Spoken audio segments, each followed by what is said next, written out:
Quick revision guidance chapter 46 sensory nervous system. ठीक है, अब बहुत रैपिडली रिवाइज करता हूँ। पहले पेज पे सिर्फ कुछ एमसीक्यूज़ हैं। 100 बिलियन न्यूरॉन्स वाला पॉइंट लिखा हो, ये पॉइंट बताया, साइनेप्स का पॉइंट बताया हुआ है। ठीक है, और बताया कि जो कि सेंसरी पार्ट होता है, मोटर पार्ट होता है। मोटर पार्ट अफेक्टर्स के लिए होता है, सेंसरी पार्ट रिसेप्टर्स के लिए होता है। अब यहाँ पे एक एमसीक्यूज़ यहाँ नीचे लाइन में दिया हुआ है, ये थोड़ा समझने वाला है। इस पॉइंट में बताया हुआ है जो कि लो रीजन है ना ब्रेन के, वो कंसर्न होते हैं ऑटोमेटिक रिस्पॉन्स के साथ, यानी कि जो रिफ्लेक्स वगैरह होते हैं उनके साथ। और जो कि हायर सेंटर है ना, जिसमें कि थॉट प्रोसेसिंग इन्वॉल्व होती है, वो हमारे पास हायर सेंटर्स कंट्रोल करते हैं। आगे बताया होगा इंटेग्रेशन की। इंटेग्रेशन क्या होती है? इंटेग्रेशन का मतलब ये होता है जब कोई इंपॉर्टेंट सेंसी स्टिमुलाई आता है ना, इंपॉर्टेंट सेंसी इन्फॉर्मेशन आती है, तो जो कि साइनेप्स होंगे ना, उसको डायरेक्ट करेंगे, चैनल करेंगे और प्रोसेस करेंगे प्रॉपर ब्रेन के मोटर और सेंसरी पार्ट की तरफ। यानी कि जो इंपॉर्टेंट सेंसरी इन्फॉर्मेशन है उसको उसके प्रॉपर ब्रेन के पार्ट तक लेके जाना, ये होता है इंटेग्रेशन। चैनलिंग, प्रोसेसिंग, इसे कहते हैं इंटेग्रेशन। ठीक है, आगे साइनेप्स का बताया हुआ है कि साइनेप्स का पहले ही पता है, जो कि जहाँ पे न्यूरोट्रांसमीटर रिलीज होता है, पूरी जंक्शन बनती है, वो फैसिलिटेटरी भी हो सकती है, इनहिबिटरी भी हो सकती है। नेक्स्ट बताया होगा स्टोरेज ऑफ इन्फॉर्मेशन कहाँ पे होती है? सेरिब्रल कॉर्टेक्स में, यही मेन पॉइंट है। अगला एस की पहले डेफिनेशन की थी इंटेग्रेशन की, और अब यहाँ पे हम करते हैं एस होता है जो सेंट्रल नर्वस सिस्टम के फंक्शंस क्या होते हैं डिफरेंट लेवल्स पे। ठीक है, स्पाइनल कॉर्ड के लेवल पे क्या होगा? जितने रिफ्लेक्सेस होंगे और जितनी वॉलंटरीली मूवमेंट्स हैं स्पाइनल कॉर्ड के लेवल पे होंगी। लो ब्रेन और सब कॉर्टिकल लेवल में हमारे पास क्या क्या चीज़ें आती हैं? ब्रेन स्टेम आता है, बेसिक गैंग्लिया आता है, थैलेमस, हाइपोथैलेमस, ये चीज़ें रहती हैं। अब यहाँ पे वो चीज़ें होंगी जो कि सबकॉन्शियस हमारे कंट्रोल में हो रही थी, जैसा कि आर्टीरियल प्रेशर, इक्विलिब्रियम, रेस्पिरेशन और कुछ फीडिंग रिफ्लेक्सेस हो गए, वो इसमें आ जाएंगे, और इमोशनल कंट्रोल वो भी इसमें आ जाएगा। एक यहाँ पे बात बताई होगी फैसिलिटेशन की। फैसिलिटेशन का मतलब होता है कि जब एक साइनेप्स एक पार्टिकुलर टाइप की इन्फॉर्मेशन पास करती ना, तो नेक्स्ट टाइम वही साइनेप्स उस इन्फॉर्मेशन को ट्रांसमिट करने के लिए और ज़्यादा केपेबल हो जाती है, यानी कि इंक्रीज़ होता है हमारे पास रिस्पॉन्स में, इन्हेंसमेंट होती है, इसे बोलते हैं कि फैसिलिटेशन है। अब नेक्स्ट उन्हें बताया हायर ब्रेन और कॉर्टिकल का क्या फंक्शन होता है। तो इधर पहला फंक्शन तो आपको स्टोरेज ऑफ मेमोरी ही है।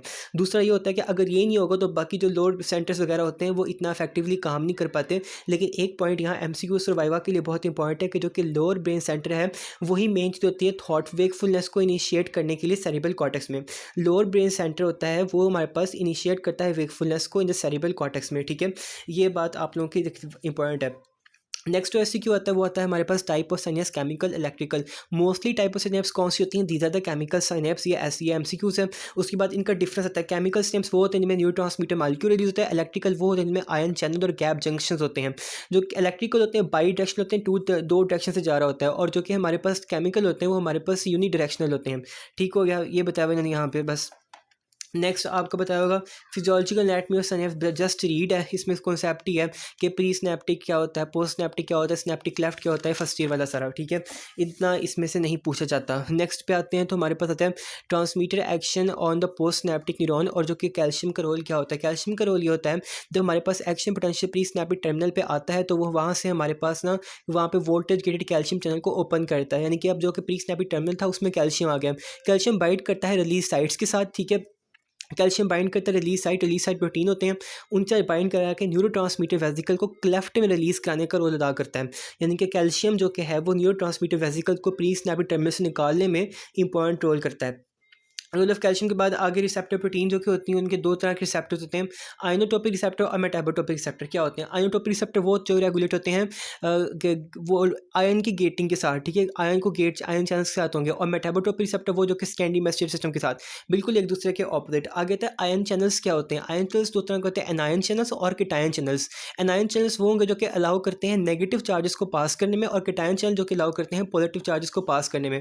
अब इनका एक्शन पोटेंशियल के साथ क्या रोल होता है? जो केटायन चैनल होते हैं वो अलाउ करते हैं पॉजिटिव चार्ज पास करे, पॉजिटिव चार्ज पास करेगा तो जाहिर सी बात है डीपोलराइजेशन होगी, तो एक्शन पोटेंशियल स्टिमुलेट होगा, तो एक्साइटेटरी रिस्पॉन्स होगा।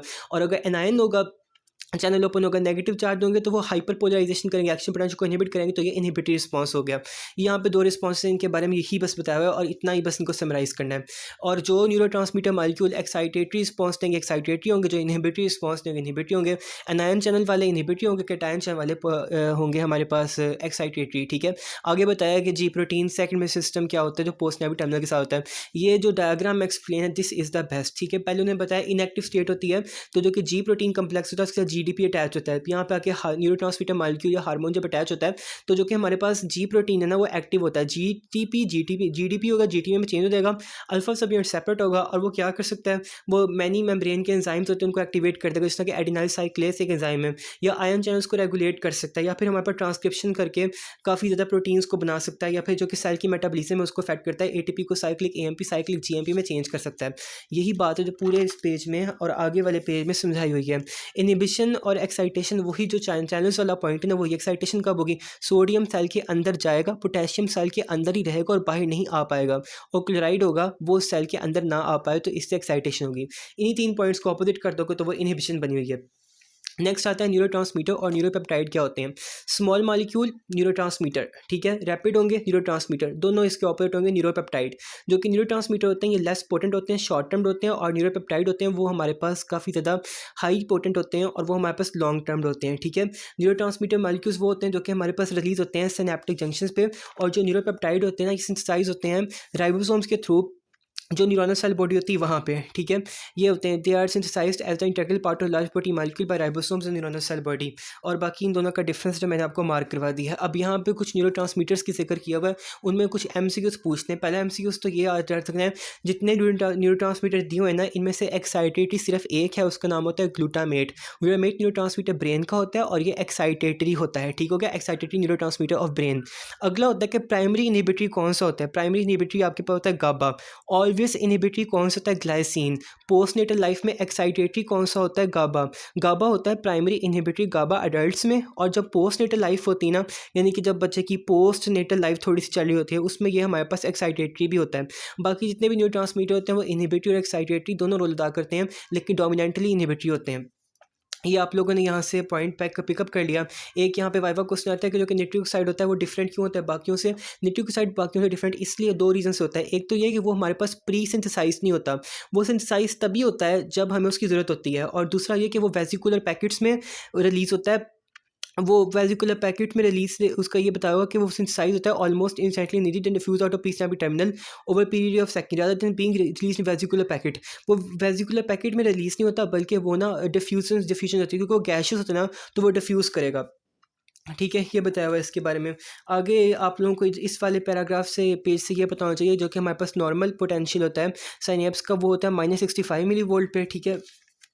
और फिर नेक्स्ट पे हमें पता होना चाहिए एक्साइटेटरी और इनहिबिटरी पोस्ट सिनेप्टिक पोटेंशियल का। एक्साइटेटरी पोस्ट सिनेप्टिक पोटेंशियल कैसे जनरेट होगा, पूरी कहानी एक्साइटेटरी। इस कहानी को सुनो। कहानी में ये है कि जब न्यूरोट्रांसमीटर रिलीज हुआ है वो एक्साइटेटरी है, जाके पोस्ट सिनेप्टिक टर्मिनल पे जाके लगा, उसने जो कि था वहाँ पे जाके कैटायन चैनल यानी कि पॉजिटिव चैनल आयन चैनल को ओपन किया, सोडियम अंदर गया, उसने डीपोलराइजेशन कराई, और डीपोलराइजेशन करा के जो -65 मिली वोल्ट था उसको उसने थोड़ा सा पॉजिटिव की तरफ कर दिया, यानी कि उसने उसको -45 मिली वोल्ट की तरफ कर दिया, 20 मिली वोल्ट उसने इंक्रीज कर दिया ऊपर की तरफ। तो ये हो गया excitatory post net potential. Neurotransmitter molecule release, sodium channel open कराया, तो वही सारी स्टोरी आ गई, ठीक है। और इसी स्टोरी को अगर ऑपोजिट कर दो वो देगी इनहिबिटरी पोस्ट सिनेप्टिक पोटेंशियल। क्या हुआ, अगर इनहिबिटरी को न्यूरोट्रांसमीटर रिलीज हो और वो क्लोराइड का इन्फ्लक्स कर दिया, यानी कि एनायन चैनल को ओपन कर दिया उसने, तो वो पूरा यानी कि इनहिबिटरी पोस्ट सिनेप्टिक पोटेंशियल की तरफ पहुंच जाएगा। तो उससे हमारे पास क्या होगा, वो हमारे पास चला जाएगा -65 से -70 मिली वोल्ट की तरफ, यानी कि 5 मिली वोल्ट और नेगेटिव कर दिया उसने। ये था इनहिबिटरी पोस्ट सिनेप्टिक पोटेंशियल। आगे आता है pre synaptic inhibition.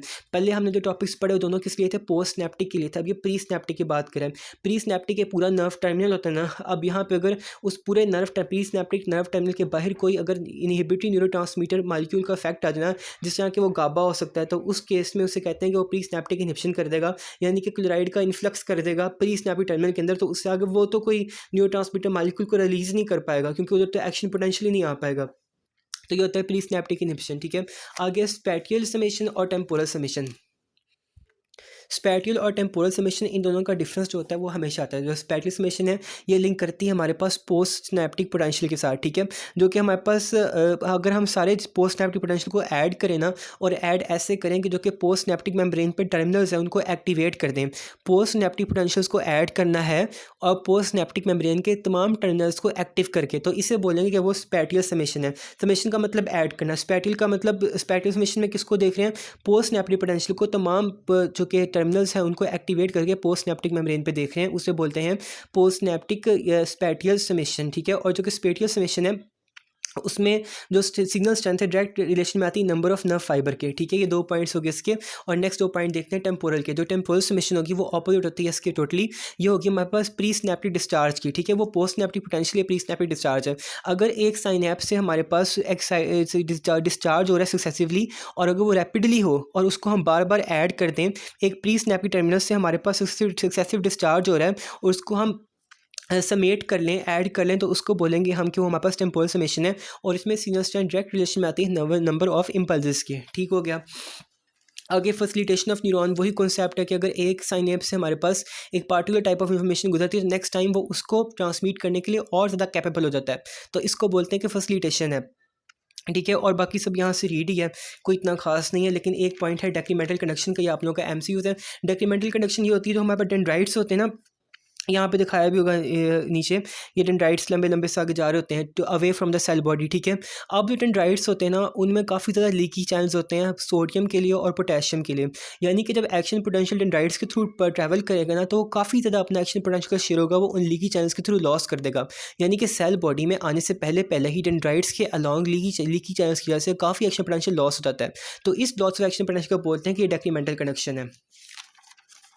Next page पे बताया होगा उन्होंने स्पेशल कैरेक्टरिस्टिक्स ऑफ स्नैपिक ट्रांसमिशन, ठीक है। फेटीग ऑफ स्नैपिक ट्रांसमिशन क्या होता है, अगर एक्साइटेटरी साइनेप्स उसको बार बार स्टिमुलेट करें तो उसके स्टिमुलेट होने पर ना पहले तो बहुत ज़्यादा प्रोग्रेसिवली हमारे पास डिस्चार्जेज और रिस्पॉन्स होगा, लेकिन थोड़ी देर बाद वो डिस्चार्जेस कम हो जाएंगे, तो इसको बोलते हैं कि फेटीग ऑफ स्नैपिक ट्रांसमिशन है। अब इसकी रीज़न क्या है, इसकी रीज़न ये होती है या तो जो रिसेप्टर्स हैं वो इनएक्टिव हो गए हैं बार बार, यानी कि रेगुलेशन की वजह से उनका बहुत ज़्यादा एग्जॉशन हो गई है, एक्सर्शन हो गई है, वो फिर उसकी वजह से इनएक्टिव हो गए हैं। या फिर हमारे पास एबनॉर्मल कंसंट्रेशन ऑफ आयंस है, वो पोस्ट स्नैप्टिक न्यूरॉन सेल पर डेवलप हो गई है और अब उसको और एक्साइटेशन की ज़रूरत ही नहीं है, ठीक है। आगे एसिडोसिस एल्क्लोसिस, एल्क्लोसिस होगा तो स्नैप्टिक ट्रांसमिशन बढ़ेगी, एसिडोसिस में कम होगी, हाइपोक्सिया में स्नैप्टिक ट्रांसमिशन कम होगी। अब ड्रग्स का इफेक्ट है, यहाँ पर ड्रग्स के नाम से जितनी ड्रग्स लिखी हैं सारी हैं वो इसके इफेक्ट को कम ही करी हैं, लेकिन इफेक्ट को कम करने का तरीका डिफरेंट है। जो कैफीन थियोफाइलिन थियोब्रोमीन है ना, ये रिड्यूस करती है थ्रेश होल्ड फॉर एक्साइटेशन को, और जो कि स्ट्राइकाइन ना, ये हमारे पास इनहिबिट करती है एक्शन ऑफ इनहिबिटरी ट्रांसमीटर को। इनहिबिटरी ट्रांसमीटर को इनहिबिट कर दिया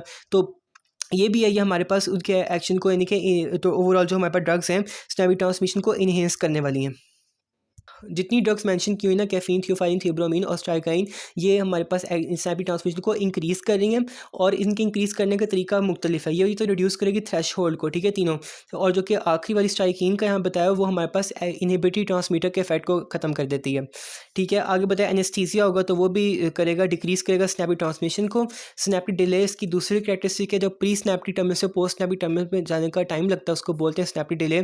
0.5 मिली सेकंड तक का होता है। उसमें ये होता है कि पहले तो डिस्चार्ज होता है, फिर डिफ्यूजन होती है, attachment to the receptor protein होती है, फिर अब वो रिसेप्टर प्रोटीन के साथ अगर अटैच हुआ है तो उसने वहाँ पे चेंजेस भी इंड्यूस किए और फिर वो इंटरनली डिफ्यूज़ हो जाता है, ठीक है। और कुछ होती हैं, कुछ इसके अलावा भी कैरेक्टरिस्टिक उनको आप लोगों ने देखना, उनमें वन वे कंडक्शन है, कन्वर्जेंस और डाइवेशन है और समेशन है। इनको भी अगर आए तो पूरा टॉपिक है ना, इनोमरेट या फिर enlist the special characteristic synaptic transmission, उनमें स्नैप्टिक फैटीग कर सकते हैं और वन वे कंडक्शन कर सकते हैं, समेशन कर सकते हैं, कन्वर्जेंस डाइवर्जेंस स्नैप्टिक डिले, और कुछ जो कि इफेक्ट्स हो सकते हैं जो कि इसकी इंक्रीज़ करते हैं स्नैपिक ट्रांसमिशन को, डिक्रीज़ करते हैं स्नैपिक ट्रांसमिशन को। This was your rapid revision of chapter number 46। I know speed fast है लेकिन ये क्विक रिवीजन है ताकि एक बार आपको चैप्टर पूरा ओवरव्यू हो सके। ये हर टॉपिक को ब्रीफली एक्सप्लेन नहीं किया और ये भी एसक्यूआर टॉपिक है जो कि प्रॉपर्टी स्नैप्स है। I hope it is clear.